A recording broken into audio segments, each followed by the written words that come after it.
നമസ്തേ. ചില ആളുകൾ നമ്മളെ നിരീക്ഷിക്കുന്നതായിട്ട് ചിലപ്പോൾ നമുക്ക് തോന്നും.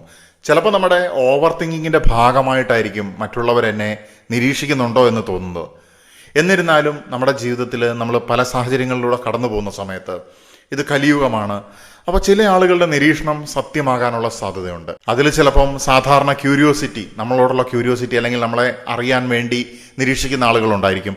നമ്മളോടുള്ള താല്പര്യം കൊണ്ട് നിരീക്ഷിക്കുന്ന ആളുകളുണ്ടായിരിക്കും. പക്ഷേ അപകടകാരികൾ എന്ന് പറയുന്നത് നമ്മുടെ പരാജയം കാണാനായിട്ട്, നമ്മുടെ ഫെയിലിയർ കാണാനായിട്ട്, നമ്മളുടെ ജീവിതത്തിൽ പ്രതിസന്ധികൾ ഉണ്ടാകുന്ന സമയത്ത് നമ്മൾ വീണു പോകുന്നുണ്ടോ എന്ന് നോക്കാനായിട്ട്, അതിൽ നിന്ന് സന്തോഷം കണ്ടെത്തുകയും അതുപോലെ അതിൽ നിന്ന് ചില ഗുണങ്ങൾ എടുക്കുകയും അവസരത്തിനെ ഉപയോഗിക്കുകയും ചെയ്യുന്നതായിട്ടുള്ള ചില വ്യക്തികൾ. പണ്ടത്തെ കഥകളിൽ നമ്മൾ കേട്ടിട്ടുണ്ട്, മുട്ടനാടുകളെ കൊണ്ട് ഇടി കൂടിപ്പിച്ചിട്ട് അതിൻ്റെ ഇടയിൽ നിന്ന് ചോര കുടിക്കുന്നതായിട്ടുള്ള കുറുക്കൻ്റെ കഥ. പക്ഷെ അവൻ എന്താണ് അവസാനം സംഭവിച്ചത് എന്നുള്ളതും നമുക്കറിയാവുന്ന കാര്യമാണ്. അപ്പോൾ എന്തു തന്നെയാണെങ്കിലും നമ്മളും മറ്റൊരാളും തമ്മിലുള്ള പ്രശ്നമായിക്കോട്ടെ, അല്ലെങ്കിൽ നമ്മളുടെ സ്വമേധയാ ഉള്ള നമ്മുടെ ജീവിതത്തിൻ്റെ പോക്ക് അല്ലെങ്കിൽ ഉയർച്ചയായിക്കോട്ടെ, എന്ത് അവസരങ്ങളാണെങ്കിലും എങ്ങനെയാണ് ഇങ്ങനത്തെ വ്യാജ നിരീക്ഷകർ അല്ലെങ്കിൽ ഇത്തരത്തിലുള്ള കുറുക്കന്മാർ, ചെന്നായ എന്നവരെ പറയാനായിട്ട് സാധിക്കില്ല, കുറുക്കന്മാർ, ആ ഒരു വില മാത്രമേ നമ്മൾ അവർക്ക് കൊടുക്കേണ്ടതുള്ളൂ. അവരെ കുറച്ച് കാണാൻ വേണ്ടിയിട്ടല്ല, നിലവാരത്തിന്റെ അടിസ്ഥാനത്തിൽ നമ്മൾ വില കൊടുക്കുന്ന സമയത്ത് ആ ഒരു രീതിയിൽ നമ്മൾ നോക്കിക്കാണുകയാണ്. അപ്പൊ ഇവര് അവസരം നോക്കിയിരിക്കുകയാണ്, എങ്ങനെയാണ് അവർക്ക് ഇതിന്റെ ഗുണഭോക്താവാകാനായിട്ട് സാധിക്കുക. അപ്പോൾ അവരുടെ നിരീക്ഷണം നമുക്ക് കൃത്യമായിട്ട് നമുക്ക് മനസ്സിലാക്കാനായിട്ട് സാധിക്കും. അപ്പോൾ ജീവിതത്തിൻ്റെ ആഴത്തിലുള്ള പല കാര്യങ്ങളിലൂടെ നമ്മൾ ഈ ദിവസങ്ങളിൽ സഞ്ചരിച്ചുകൊണ്ടിരിക്കുകയാണ്. അപ്പോൾ ഈ കലിയുഗത്തിൽ നമ്മൾ തീർച്ചയായിട്ടും നമ്മുടെ ജീവിതത്തിൻ്റെ ഈ ആഴങ്ങൾ നമ്മൾ മനസ്സിലാക്കേണ്ടിയിരിക്കുന്നു. കാരണം ഈ കടലിൻ്റെ കാര്യം എടുത്തു കഴിഞ്ഞാൽ അതിൻ്റെ ഒഴുക്കിനെ, അതിൻ്റെ ഗതി, അതിൻ്റെ അടിത്തട്ടിൽ എന്തൊക്കെയുണ്ട്, ഇതിനെക്കുറിച്ചൊക്കെ കൃത്യമായിട്ടുള്ള അവയർനെസ് ഉള്ള ഒരുത്തിന് മാത്രമേ ആ കടൽ നീന്തി അപ്പുറത്തെത്താനായിട്ട് സാധിക്കുകയുള്ളൂ. അതുപോലെ തന്നെയാണ് തീർച്ചയായിട്ടും നമ്മുടെ ജീവിതം എന്ന് പറയുന്നതും. അതുകൊണ്ട് നമുക്ക് നോക്കാം, ഏറ്റവും ആദ്യമായിട്ട് ഇവരുടെ ഒരു പ്രത്യേകത എന്ന് പറയുന്നത് ദേ ഓൺലി ഒബ്സർവ് യു. അപ്പം നമ്മൾക്ക് നല്ല ശ്രദ്ധ തരുന്നു, നമ്മളെ ശ്രദ്ധിച്ചുകൊണ്ടിരിക്കുന്നു, നമ്മളെ ഒബ്സർവ് ചെയ്തുകൊണ്ടിരിക്കുന്നു. ഇങ്ങനെയുള്ളൊരു വ്യക്തി പെട്ടെന്ന് നമ്മൾ വിചാരിക്കുന്നത് എന്താ, അയാൾക്ക് നമ്മളോടൊരു താല്പര്യം ഉണ്ടെന്നാണ് വിചാരിക്കുന്നത്. പക്ഷെ അങ്ങനെയല്ല. ഇവരെ സംബന്ധിച്ചിടത്തോളം അവർ ഒബ്സർവേഷൻ മാത്രമേ ഉള്ളൂ എന്നുള്ളതാണ്. ഒരു രീതിയിലും നമ്മളെ സപ്പോർട്ട് ചെയ്യില്ല എന്നുള്ളതാണ്. അതായത് നമ്മൾ ചെയ്യുന്ന കാര്യങ്ങളിലായിക്കോട്ടെ, പുതിയതായിട്ട് ഇറങ്ങുന്ന ഒരു കാര്യത്തിലായിക്കോട്ടെ, അല്ലെങ്കിൽ നമ്മളുടെ ജീവിതത്തിൽ എന്തെങ്കിലും പ്രതിസന്ധി വരുന്ന സമയത്തായിക്കോട്ടെ, നമ്മൾ ചിലപ്പോൾ വിചാരിക്കും ഇവർ നമ്മളെ സപ്പോർട്ട് ചെയ്യും എന്നുള്ളത്. പക്ഷെ ഒരിക്കലും ഇവർ സപ്പോർട്ട് ചെയ്യില്ല എന്നുള്ളതാണ്. Only observation, no support. അതാണ് ഇവരെ മനസ്സിലാക്കാനുള്ള ഒന്നാമത്തെ ലക്ഷണം എന്ന് പറയുന്നത്.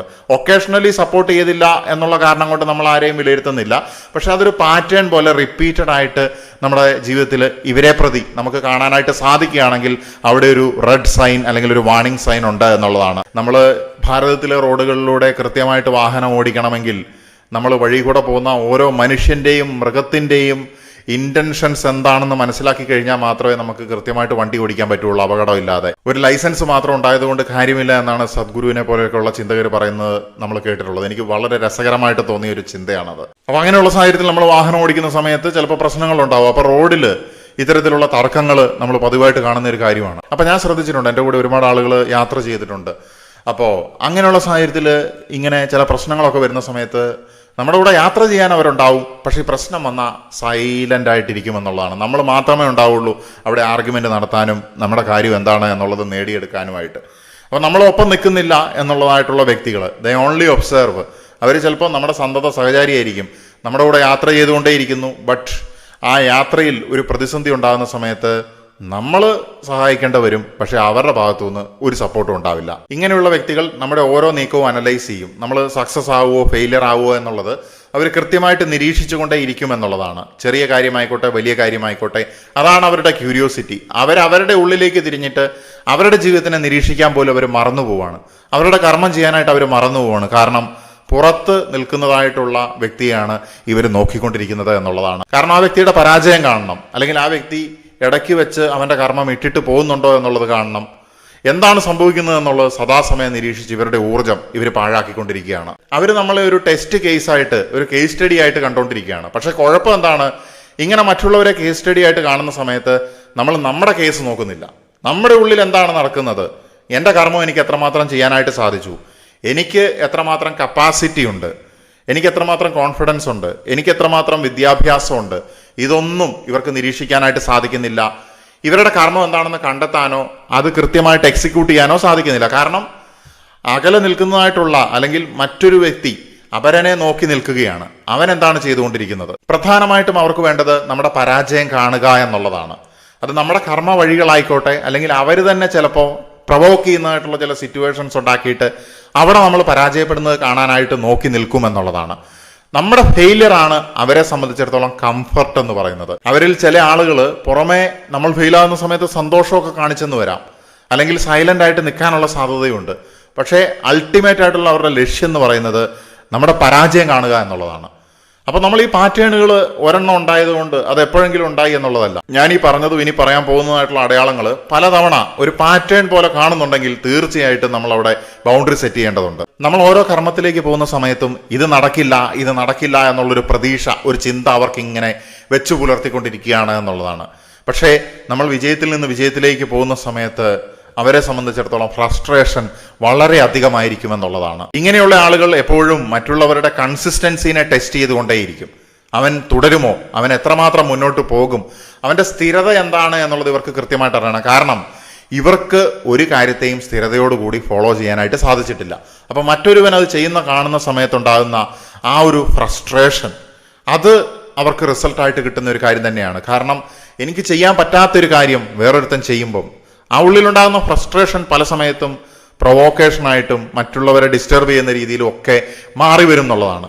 പക്ഷേ സ്വന്തം കർമ്മത്തിൽ ഫോക്കസ് ചെയ്ത് പോകുന്ന ഒരു വ്യക്തിയെ സംബന്ധിച്ചിടത്തോളം ഇങ്ങനെയുള്ള ആളുകളുടെ ഒക്കെ ഒച്ചപ്പാടുകൾ വെറും കുരകൾ പോലെ കേട്ടുകൊണ്ട് അവരെ കല്ലെറിഞ്ഞ് ഓടിക്കേണ്ട സമയം നമുക്കില്ല, അല്ലെങ്കിൽ അതിൻ്റെ ആവശ്യം, അതിൻ്റെ എനർജി നമുക്ക് വേണ്ട. കാരണം അങ്ങനെ ചെയ്തു കഴിഞ്ഞാൽ നമുക്ക് നമ്മുടെ കർമ്മം നമുക്ക് ചെയ്യാനായിട്ട് സാധിക്കില്ല. അപ്പോൾ അവൻ കർമ്മം ചെയ്തുകൊണ്ട് മുന്നോട്ട് പോവുകയും തീർച്ചയായിട്ടും അങ്ങനെയുള്ള വ്യക്തികൾക്ക് വിജയം ഉണ്ടാവുകയും ചെയ്യും എന്നുള്ളതാണ്. ഇത്തരത്തിലുള്ള വ്യക്തികളെ ഏറ്റവും കൂടുതൽ ബുദ്ധിമുട്ടിലേക്ക് കൊണ്ടുപോകുന്ന ഒരു കാര്യം എന്ന് പറയുന്നത് ഈ ഓപ്പോസിറ്റ് നിൽക്കുന്നതായിട്ടുള്ള നിങ്ങൾ, അല്ലെങ്കിൽ അത്തരത്തിലുള്ള വ്യക്തികൾ കാമായിട്ട് നിൽക്കുന്ന അവസ്ഥയാണ്, ശാന്തമായിട്ട് നിൽക്കുന്ന അവസ്ഥയാണ്. കാരണം ഒരു വ്യക്തി ശാന്തമായിട്ടിരിക്കുന്ന സമയത്ത് അവന്റെ നെക്സ്റ്റ് മൂവ് എന്താണ് എന്നുള്ളത് ഇങ്ങനെയുള്ള ആൾക്കാർക്ക് പ്രെഡിക്റ്റ് ചെയ്യാൻ പറ്റില്ല എന്നുള്ളതാണ്. അപ്പോൾ ഈ അൺപ്രഡിക്റ്റബിലിറ്റി വരുന്ന സമയത്ത് ഇവർ ഭയങ്കരമായിട്ട് കൺഫ്യൂസ്ഡ് ആകുമെന്നുള്ളതാണ്. നമ്മൾ സ്ലോ ആയിട്ട് ഇംപ്രൂവ് ആകുന്ന സമയത്ത്, അല്ലെങ്കിൽ ഗ്രോ ചെയ്യുന്ന സമയത്ത് ഇങ്ങനെയുള്ള വ്യക്തിത്വങ്ങൾ സൈലന്റ് ആയി പോകുമെന്നുള്ളതാണ്. Out of their frustration, provocation ഒന്നും നടക്കാതെ വരുന്ന സമയത്ത് നമ്മൾ കാമായിട്ട് ഗ്രോ ചെയ്യുകയാണ്. അതാണ് ഇങ്ങനെയുള്ള വ്യക്തികൾക്കുള്ള ഏറ്റവും നല്ല മറുപടി. അല്ലാതെ നമ്മൾ ഇവരുടെ മുന്നിൽ എന്തെങ്കിലും പ്രൂവ് ചെയ്യാനോ ഇവരെ എന്തെങ്കിലും ബോധിപ്പിക്കാനോ അതിനുവേണ്ടി ഒരു കാര്യവും ചെയ്യേണ്ടതില്ല എന്നുള്ളതാണ്. എന്താണോ നമ്മുടെ കർമ്മം അത് ചെയ്യുക. അതുകൊണ്ട് ഞാൻ പറയുകയാണ്, നിങ്ങളെ ഇങ്ങനെ നിരീക്ഷിക്കുന്ന ആളുകളുടെ എണ്ണം ചിലപ്പോൾ ജീവിതത്തിൽ കൂടിക്കൂടി വന്നേക്കാം. ആ സമയത്ത് നിങ്ങൾ മനസ്സിലാക്കേണ്ടത് നിങ്ങൾ ശരിയായ പാതയിൽ കർമ്മം ചെയ്തുകൊണ്ട് ഉയർന്നുകൊണ്ടിരിക്കുകയാണ് എന്നുള്ളതാണ്. നിങ്ങളുടെ ഉയർപ്പ് എന്ന് പറയുന്നത് അടുത്തെത്തിയിരിക്കുന്നു. ഇപ്പം നമ്മൾ റിയാക്ട് ചെയ്യേണ്ട സമയമല്ല, എക്സിക്യൂട്ട് ചെയ്യേണ്ട സമയമാണ് എന്നുള്ളതാണ്. അപ്പോൾ റിയാക്ഷൻ നമ്മുടെ എനർജീനെ കളയുന്നു.